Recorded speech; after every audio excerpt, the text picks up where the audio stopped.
because we are now moving towards complete collectivism or socialism, a system under which everybody is enslaved to everybody. Everybody is enslaved to everybody. And we get reminded by that every, third Thursday of the month when I am joined by Michi Iljazi from Taxpayers Protection Alliance. Welcome back. Hello. Thank you for having me again. Yeah. I always hate telling people that you're the bearer of bad news, but sadly, Michi, most of the time you're the bearer of really bad news. I know. It's awful. It's a lot in life, though. Someone has to do it. We can't all be coffee bearers, you know? I should tell my kids now they should grow up to be baristas and not talk about race relations and make everyone happy. Nice. Very nice. So there is a ton going on this week, actually, a whole lot of votes and a whole lot of fights and total shame on me because I missed that you guys did the whole NFL stadium financing report and just kind of grabbed a hold of it today.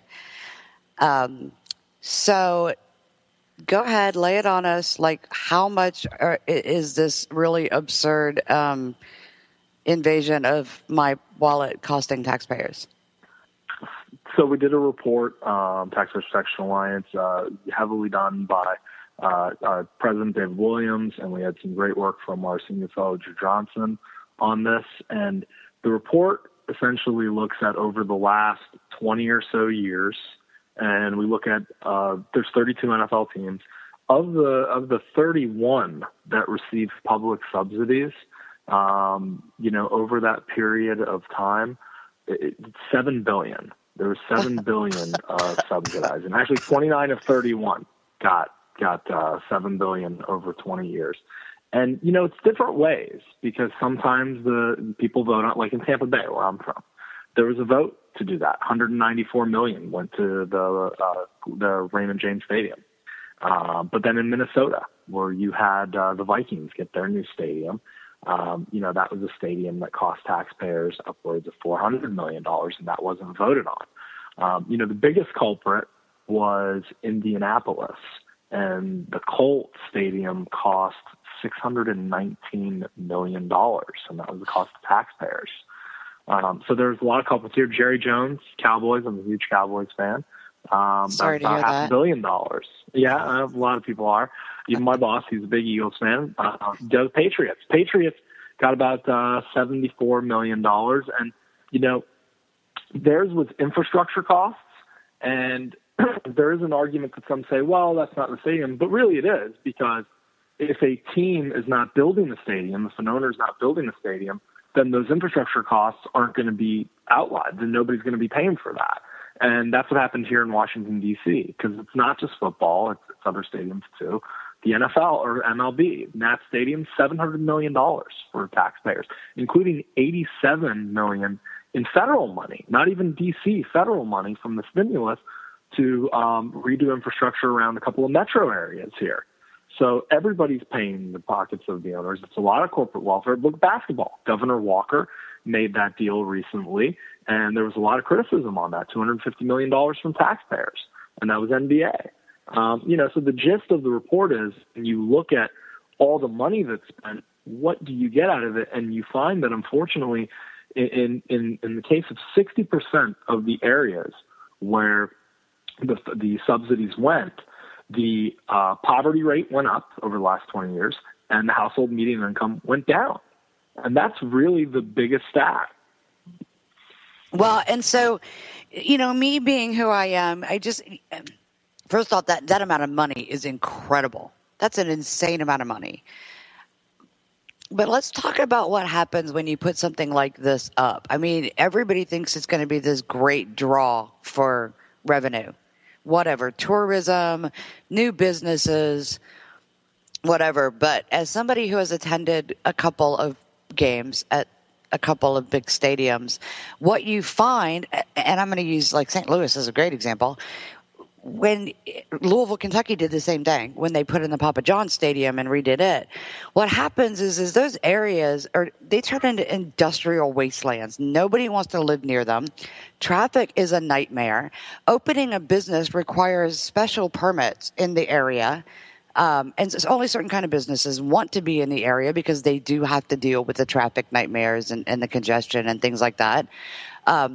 I can't imagine how anybody rationally would think that over an extended period of time, a stadium would be a revenue plus venture for taxpayers. I mean, I could see it if you're a team owner or whatever, and that directly lines your pockets, and it directly lines but for a community, for a city, anybody who's gone to a game, anybody who's tried to find, dealt with business near a stadium should know better. Like, none of this seems to be intuitively revenue positive. Yeah, I think you make an excellent point, and I just want to say that, this is something that we see with a lot of things where we have crony capitalism and corporate welfare. There's a big shiny object that's shown in front of consumers and taxpayers and residents and businesses, and it's shown by government officials, it's shown by big business. I mean, it's shown by the people who really aren't going to pay anything for it. And, whether it's a football stadium, whether it's municipal broadband is a great example of this kind of corporate welfare and this kind of, let's shine a, shiny object in front of everybody, say it's going to be great and bring all this revenue and do all these things. And then it turns out it doesn't. And who's left on the hook? Taxpayers. I will give kudos to Miami, the Miami Dolphins Sun Life Stadium. They spent no taxpayer money. And the New York Jets and Giants at their stadium, the new stadium that they play in, that was also $1 billion stadium, but no taxpayer money. However, the problem is that the old stadium, Meadowlands, which was demolished, they're actually still paying for that. They're paying interest payments on the bonds for that until 2025, and it's going to be $35 million a year to taxpayers. So really, Miami is the only one that escapes. But you make a fantastic point where these promises are made, and people really fall for it. And unfortunately, it doesn't really work out the way it does, and it's just more corporate welfare in the end. And so I'm assuming that TPA's goal is to point out the obvious and hope to stop these kinds of things from going forward in the future. But obviously, you guys are up against, and we as taxpayers are up against big business and big government who somehow, despite history, seem to think these shiny objects are going to, if they just do it bigger and better this time. Yeah, there's another angle. Well, there's another angle, too, though, that's interesting that we haven't really looked at in this report, but we will be looking at, and I'm sure too, because as people had seen the report, we got a lot of questions about following up with it and making these points, is that in a lot of these areas where you see these deals being made, there's also heavy confiscatory taxes that are raised, discriminatory taxes that are raised on people that live in the area, rental cars, hotels, things like that are, those businesses end up having to pay because they're the ones who actually pay too, unfortunately. And they pass them on to consumers. Obviously, if you've ever tried to get a hotel room near a huge venue, you'll find that, especially cities that have a lot of big venues or very expensive venues or brand new venues, you'll find their hotel tax mysteriously goes up very shortly after that venue opens. And, I think that link, that passing it on to the consumers, the inevitable cut in property values, the impossibility of making a business that's not catered to that specific venue successful in the area. And again, I look at Louisville as an example, and this is, Papa John's Stadium is nothing super spectacular. But it's in the college district, but everything else around that, since that stadium went up and it was pushed as a major venue, has basically turned into absolutely nothing but an industrial wasteland. All of the the neighborhoods, the low-cost housing that was in the area has all been bought out, and nothing has replaced it. No businesses have gone up there. The hotels in the area have gone seriously downhill in quality and up in price. And I don't think that is a unique experience for, when these kind of big venues go in. No, it's definitely not.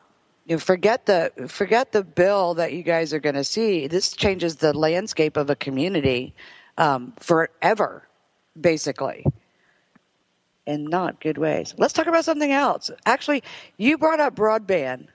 Did you see? Yeah. I don't know if you saw, but we posted a story over at Same Page Nation today. I'm going to plug Same Page Nation all over the place, by the way, about Obama declaring, the administration declaring broadband as a core utility. Now, this is something that began with the FCC ruling earlier in the year. Correct. And this is something I think TPA and you and I personally and a lot of other people saw coming, that ruling was specifically made and specifically intended so that they could fund the expansion of broadband into low-income and rural communities under the guise of what we call ObamaNet, but it's universal broadband access, leveling the playing field again. And I'm sure you guys are going to look into this at some point, but this is going to one, I'm positive, branch opportunities, or the federal government is going to push opportunities for municipal broadband because it's an easy. Just call it government broadband. That's right, government broadband. Because if it's government broadband, it makes it a lot easier for the taxpayer money to flow without individual communities having the fights.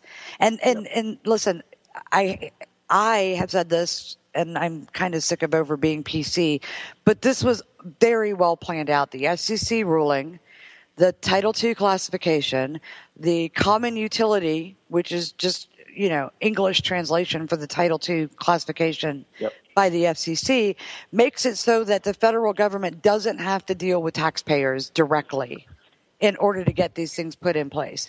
And so they will, what I think people are going to be blindsided by, because no one listens to the libertarian chick, is that all of a sudden there will be a huge bill passed, my guess would be before January of 2017, a part of appropriations to fund this expansion and to provide for communities to create the municipal broadband version of state or municipal Obamacare, exchanges. Yeah, it's interesting because, this came out this week. We're still looking at it. It's obviously a major report. But as you said, the clues were left all along. I mean, FCC Chairman Wheeler, in one of his first major speeches that he gave after becoming chairman, he talked a lot about expanding municipal broadband. And he also made, very clear that as some states were taking preemptive action to ensure that they would not be forced to expand in any way, any kind of existing or new government-owned networks, he made clear that he wanted to use the power of the FCC to, supersede the state's authority and to say, we're going to get rid of those laws. We're going to make sure that they can't pass those kinds of laws. And so he has been one who has been all along all in on expanding government broadband. And TPA has been paying attention, with the work that we've been doing out in Chattanooga. Our president David Wilkins was just in Kentucky last week because they've got a new deal on a government-owned network out in Kentucky. The deal that they're doing with this Google Fiber expansion, but they're in a partnership with an Australian financial firm, and taxpayers are contributing about $30 million to the project in the state, and federal taxpayers are going to kick in about another 23, 24 million. But nobody's seen the contract. We can't get straight answers on it that's signed. We don't know what it looks like, and yet, this is something that taxpayers are going to shove in about $50, $60 million for. So the fight on municipal broadband is going to be one of the major fights in 2016, because like you said, this is a push that President Obama has been going with for a long time now. And now that he has nothing to run for, and now that the FCC really has just been essentially made into a political agency, like most of the agencies run under the Obama administration, they're going to do whatever they can. So TPA and other groups as well who are fighting this, I know you're calling attention to it, but really looking towards 2016 municipal broadband in the States is going to be a major, major fight. Well, and I think one of the things, and like I said, I think, the Republicans aren't paying attention. They're so busy campaigning that Republican voters who don't listen to this show, idiots, are going to be blindsided. Like, they're not going to have any idea. And this is huge. I don't think people realize, like, let me jump into the weeds since we're not live and it doesn't matter. TARP money was set aside for this rural expansion. And some of these companies, and I won't name names, but some of them are global, huge communications telecom companies, have been sitting on this TARP money waiting to be told what to do with it. And I think that what's going to happen, I think eventually what's going to happen is we're going to find out that TARP money that's been set aside is just a drop in the bucket when it comes to what this rural expansion, like everything else government does, is going to wind up costing in the end. There's no CBO scoring on this yet, on what this rural expansion is going to cost. And like you said, you can't, even the municipal deals that are going down, you can't get straight numbers on. When this you can't even see the figures. Yeah, this is going to be a national effort. And it'll be done just like healthcare.gov and the state exchanges, to the point where the rollout will be huge, massive, expensive, and a disaster.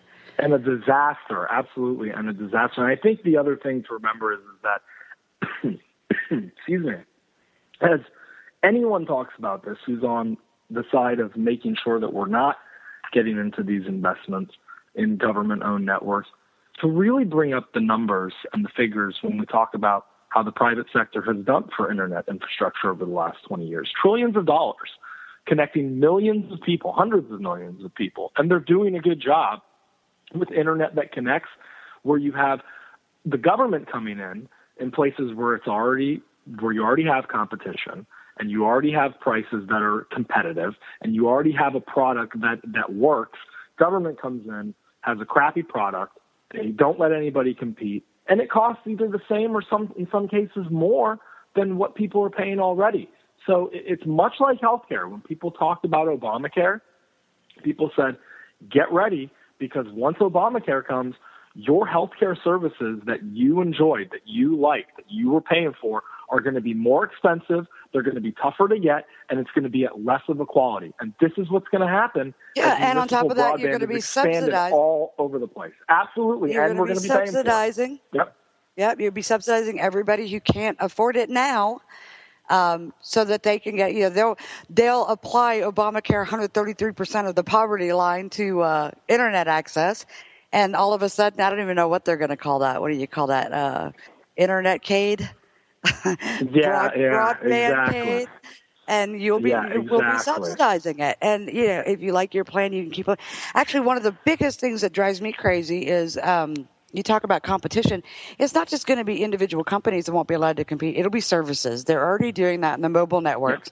A mobile network can't provide a service that another network isn't capable of yet providing, or doesn't intend to provide for their subscribers. And they'll do the exact same thing with broadband. They'll say, this, okay, you want to come in and provide service here, that's great, but you can't provide a speed faster than what municipal's providing. Or what a great way to encourage innovation and technology. Right? You can rise only to the level of the government provided services. Yeah. Talking about brown bagging services. But there is good news in all this. You know what the good news is, right? Once everybody has the crappy government internet, they won't be able on the Obamacare website to sign up for the crappy health care. Oh my God, the next year is going to suck bad. I try. Well, and we have a presidential campaign. I don't know if anybody told you. That's part of next year too. At which point all of this stuff will be in place because no one will be watching what the other hand's doing. No, not at all. They never do. Yeah, and the president that rolls in January 17th is going to be like, yeah, I can't do anything about this stuff. Yeah, the chances are they'll like it anyway, to be honest with you. Yeah, because broadband packs are already lining up to line pockets. Yeah. Wow, this is depressing as hell. And we're not well, done. on that note, I know. On that note, I don't even. Let's talk about the continuing resolution fight, which is not a fight. Come on, it's such a joke. Like I was saying, five years ago, I used to get so angry when the CR fights rolled around. Like I would pour over what was in the CR, look for any little changes, and now they're huge changes. They don't even bother shifting the money around. They just add. We're just going to add to this budget. We're just going to add to that budget. And you get it like 3 days before too now. I mean, it's not even right. There's Nobody no time reads to it. Nobody reads it. Nobody looks at it. They sit on the floor and they're like, "We should cut government." Okay, let's vote on this, and it's passed. And the big social media brouhaha about a government shutdown over Planned Parenthood ended yesterday when Mitch McConnell basically came out and said, "Yeah, well, it's time to debate seriously now." And I think I will say that we talked about Planned Parenthood the last time I was on. Taxpayers Protection Alliance doesn't want to shut down. I don't think I don't think many people do want to shut down. And unfortunately, because of the lay of the land and where we are and what the news cycle is and what's going on, the message that we get from a government shutdown is one that only serves to help people who really aren't going to, in the end, do any benefit for cutting spending. And in the end, that's not the way to do it. I know there's a plan to do it through reconciliation. Obviously, that's going to, if that lands on the president's desk, we know that's not going to go anywhere either. It's always key to have certain agreement on this. But until there's really a drive to make sure that nonprofits who are violating the law, if that's what they're doing, aren't getting taxpayer money, then the story isn't going to be one where we're going to be able to do it. Because unfortunately, the story has changed. And, you know how this is. We get into this argument over one party hates women, and this doesn't have to do with any of this.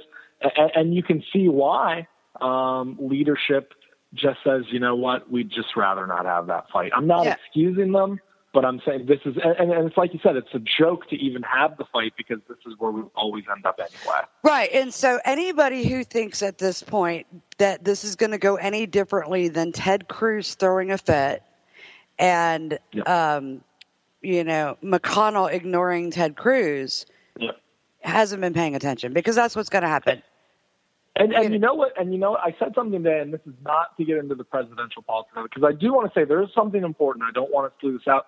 Keeping the BCA caps is important. That is something that we really need to fight for because the caps actually have saved taxpayers money over the years, and it's important that we don't get into a place where we're raising the caps and keep raising the caps. Well, and that's right. That's one of the big things that is being ignored. I mean, nobody's talking about it on social media, unfortunately, is that we know that they're going to pass a relatively clean CR. But one of the things they are debating, and they're debating very, very quietly, is eliminating or exceeding the existing caps and doing away with them. The cap is about 500. If they spend $535 billion on defense, then they're within, because it's about $499 billion for defense. But then they can use some OCO tricks to put in some money there. But they're talking about spending more, close to $580 billion, which would obviously break the caps. And then once we break the caps on defense, those on the GOP side, because obviously the libertarians don't want to break the caps on defense. It's more so the more conservative, hawkish faction of the Republican Party. But once they do that, you give license to the other side to break the caps on their end too. Right, on the things they want to spend on. Right. Yeah, there's no way you can go into the argument with any kind of superiority when you're breaking the caps on defense. I mean, you just can't do that. So that's why it's important to keep the caps on both sides. But I will say, because I want to make this point, the government shutdown would not only would it do all the damage that it did the last time, where we get this horrible media cycle and everybody's blaming everybody. It would help the one person who really we shouldn't be helping right now. And I don't even want to say his name because you know what his name is. He gets help a lot. Yeah, and let's not say his name. Let's not say his name. No, I'm not going to. It just lends credence to his incoherent spew.